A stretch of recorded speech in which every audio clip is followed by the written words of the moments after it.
தேவையானது கண்டிப்பா கண்டிப்பா. முதல எழுத்தெல்லாம் ஆர்வம் உலகிலே உலகு எழுத்துக்கள் எல்லாம் மகரத்தை அடிப்படையாக கொண்டிருக்கின்றன. அதுபோல உலகம் கடவுளை அடிப்படையாக கொண்டிருக்கிறது. பெற்றோர்களாகிய நீங்களோ உங்கள் குழந்தைகளின் நலத்தையும் முன்னேற்றத்தையும் அடிப்படையாக வைத்துக் கொண்டு சுழன்று கொண்டிருக்கிறீர்கள். இந்த காலகட்டத்தில் குழந்தைகளிடம் கனிவாக இருப்பதா கண்டிப்பாக இருப்பதா புலம்பிக் கொண்டிருக்கும் உங்களுக்காக எனது அருமை அணியினர். குழந்தைகளை நல்வழிப்படுத்த தேவையானது கனிவா கண்டிப்பா என்பதை விலக்கி கூற வந்துள்ளனர்.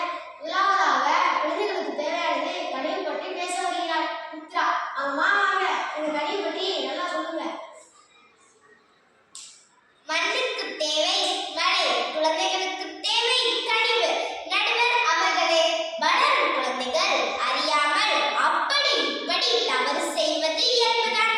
அவர்களை கண்டிப்பதால் செஞ்ச தப்பு புரியாது, செய்ய வேண்டியதும் தெரியாது. அவர்களை அன்பா அழைத்து கனிவா சொல்லி புரிய வச்சா புரிந்து கொள்ள போகிறார்கள். இதற்கு போய் கண்டிப்பு எதற்கு?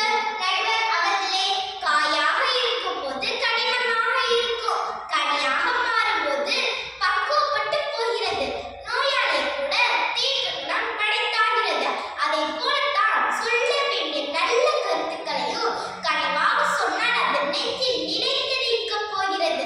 கண்டித்து கூற முற்படும் போது வெறுப்பு வர வாய்ப்பளிக்கிறது. பசுமரத்தாணி போல் பதிவு செய்யும் பருவம் இது.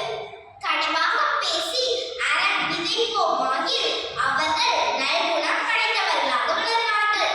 இனிய உணவாக இன்னாத குரல் கனி இருப்ப காய் கவர்ந்தற்ற என்ற திருக்குறள் கேட்ப இனிமையாக கனிவாக பேச வாய்ப்பிருக்கும் போது கண்டிப்பு எதற்கு?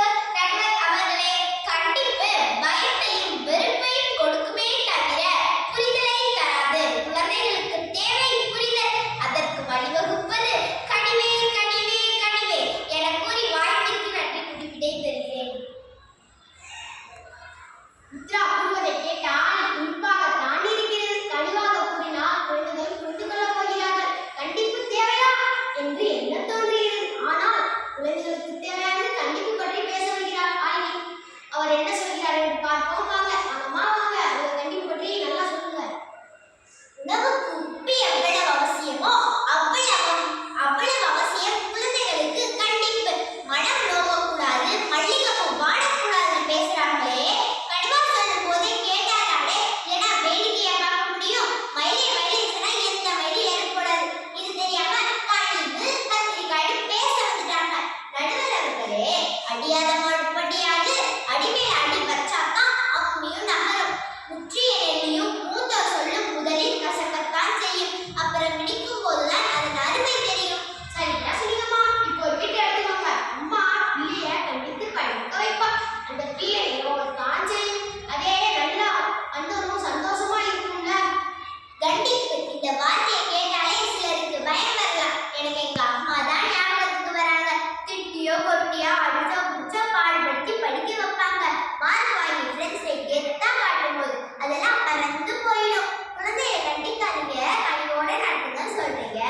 அறியா பருவத்தில் மண்ணெழுத்து குழந்தைகிட்ட போய் மகனே மண்ணெழுத்திங்காத, அது உடல் நலத்துக்கு கேடுன்னு சொன்னா அது கேட்குமா?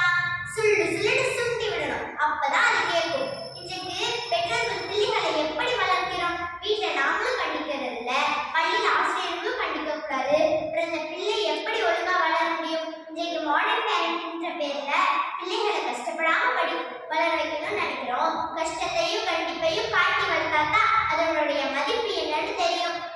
அவ ஒன்றும் உங்க வீட்டு ஃப்ரிட்ஜிலேயே இருக்க போவதில்லையே, இந்த சமூகத்துக்குள்ளதானே வர வேண்டும். எல்லா கஷ்டத்தையும் தாண்டி வரட்டும். கண்டிப்பு தான் கூடாது, ஆனால் கண்டிப்பு மிக மிக அவசியமானது. எங்கே கண்டிப்புள்ளதோ அங்கே சுற்றி கொண்டிரு. அவர்கள் உன்னை செதுக்கிக் கொண்டே இருப்பார்கள். நாமும் உயர்நிலைக்கு செல்ல முடியும் என கூறி விடைபெறுகிறேன். நன்றி, வணக்கம். சிறப்பு, மிக சிறப்பு. கண்டிப்பு எவ்வளவு முக்கியம்னு மிக சிறப்பா சொன்னீங்கம்மா.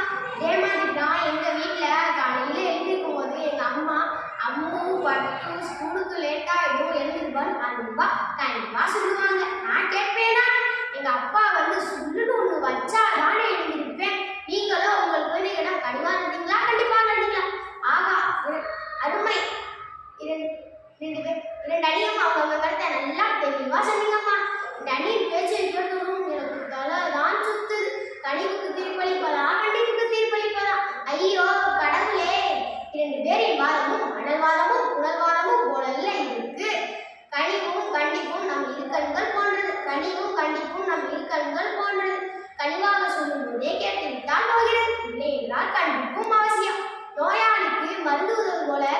கண்டிப்பை மருந்தாகவாது பயன்படுத்த வேண்டும். நல்ல நிலத்தில் நல்ல விதையை விதைச்சாலே 100 மடங்கு விதைச்சலை காண முடியும். அதுபோல ஒழுக்கத்தோடு கல்வி புகட்ட கனிவோடு கண்டிப்பும் அவசியமே. அன்புள்ள எங்கள் பெற்றோர்களே, கனிவாக இருக்க வேண்டிய நேரத்தில் கனிவாகவும் கண்டிப்பாக இருக்க வேண்டிய நேரத்தில் கண்டிப்பாகவும் இருந்தால் அவர்களின் வாழ்க்கை முன்னேறும் என்பதில் அறிவில்லை என தீர்ப்பளித்து விடைபெறுகிறோம். நன்றி.